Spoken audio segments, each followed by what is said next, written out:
Hey everyone, my name's Ryan from Student Pilot Central, and today I want to talk a little bit about basics of aviation radios. I'll be going over how to speak the same as air traffic control and other pilots in the same formats and run through an example. Aviation radios are used to communicate with air traffic control, other pilots, or get information such as weather information from the ATIS. Radio communication is done using a specific phraseology or pronunciation of letters, numbers, frequencies, altitude, and headings. In this video, I'll only focus on letters, numbers, and frequencies. Let's start with going over letters. In aviation, letters are pronounced as 4 words. So A would be Alpha and B would be Bravo.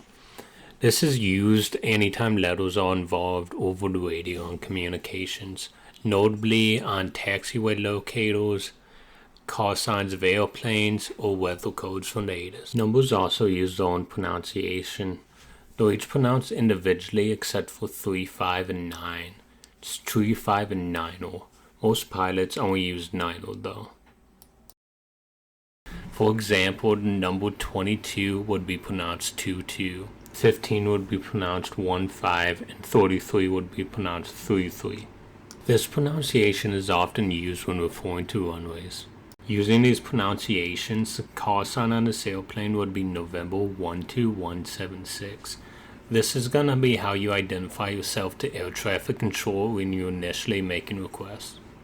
Next, let's talk a little bit about frequencies. Frequencies are who you're going to be communicating with.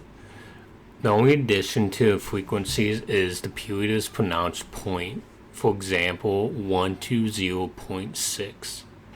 Airport frequencies could be found on your chart supplement, whereas CTAF frequencies and airport frequencies can be found on your sectional chart. Now that you know some basic aviation phraseology along with who you're communicating to on the frequency, let's talk about requests. When pilots make requests to air traffic control, they follow a 4-part request template composing of who they're talking to, who they are, where they are, and what they're requesting. After your initial request to air traffic control, they'll respond with your call sign or tail number along with a set of instructions in the form of a template. For example, taxi to runway, via, cross, hold short. After air traffic control provided you with instructions, you're going to read these back with them following your call sign or tail number. This is used to communicate your understanding of instructions back to air traffic control. Let's run through a scenario. You're at Aurora Municipal Airport. You're on a Cessna with the tail number November 2230 Foxtrot. Your ATIS code is Victor for the weather. Your frequency is 121.7, which is the ground frequency. You wish to depart the airport to the northeast under VFR conditions, and you're located at the east ramp. With all that information, let's call up ground and make our initial request. We're going to be using the 4-part template mentioned earlier in the video. So we're going to say Aurora Ground, Cessna November 2230 Foxtrot. We're located at the east ramp. We're looking for a VFR departure to the northeast with information Victor.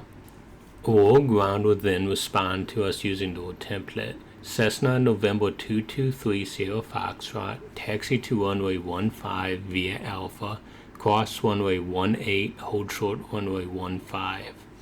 I would also recommend writing down these instructions just in case you forget. If you forget or didn't catch the instructions, just say again into the frequency and then they'll repeat the instructions. Once you jot it down, ATC's instructions, go ahead and perform the read back to them and just say taxi to runway 15 via Alpha, cross runway 18, hold short 15, Cessna November 2230 Foxtrot. Once you read back instructions back to ATC, you're ready to start taxiing. You should also keep an airport diagram handy with you to navigate the airport. Also note that after your original call out on the same frequency, ATC will shorten your call or tail number to the last 3 digits. For example, 30 Foxtrot. Since we are not at the destination runway yet, ATC will follow up with a second set of instructions. Cessna 30 Foxtrot, cross runway 15, taxi via Alpha Bravo, hold short runway 90. Cross runway 15, taxi via Alpha Bravo, hold short runway 90, Cessna 30 Foxtrot.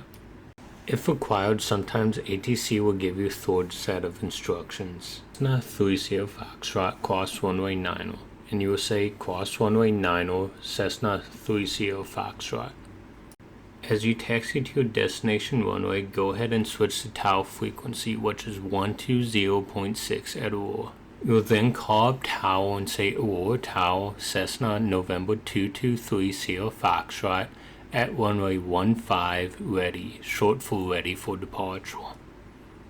Tower will then respond back to you with Cessna November 2230 Foxtrot, make left traffic, clear for takeoff. You'll then read back your instructions and say clear for takeoff, make left traffic, Cessna November 2230 Foxtrot. And just like that, you were successfully able to navigate taxiing to takeoff at Aurora Municipal Airport. If you enjoyed this video, don't forget to throw down a like, comment with any questions, and subscribe if you want to see more content just like this.